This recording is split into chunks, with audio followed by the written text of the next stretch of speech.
استقلالیت دولتی جمهوری تاجیکستان که نعمتی گران ارزش محسوب می‌یابد با تلاش و زحمت‌های به واسطه پیشوای معظم ملت محترم امام علی رحمان و مردم شرفمند کشور به دست آورده شد. طول 32 سال استقلالیت مردم جمهوری تاجیکستان بهر رشد دادن تمام ساحه‌های کشور از آن جمله رشد اقتصادیات کشور صادقانه زحمت میکشند.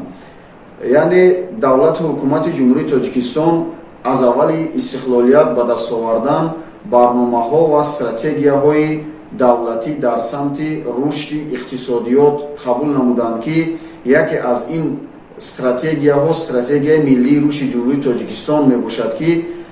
تکرارا سال 2016 با مدت 15 سال قبول گردید که در اساس این استراتژی 4 هدف عالی اساسی کشور برآمدن از بنبست کمیونیکاسیونی و تبدیل کشور به کشور ترانزیتی، تامین امنیت استقلالیت انرژتیکی و تامین امنیت عضوخواری، اینچنین صنعت کنونی با سرعت کشور نیز هدف 4 ملی اعلام گردید.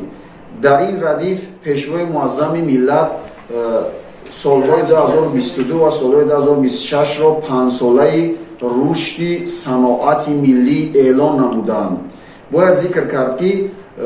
با رشد استوار اقتصادی در جمهوری تاجیکستان اصلاحات پولی که سال 2000 گذرانده شد، یعنی انتشار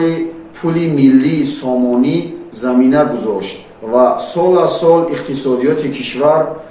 رشد میکند. همه این نشان دهنده هایی که در ساحه اقتصادیات هستند، خصوصا کاهش دادن سطح کمبزاعتی تا 22.5% در سال 2022 یکی از نشان دهنده های میباشد که گواه رشد اقتصادی کشور است.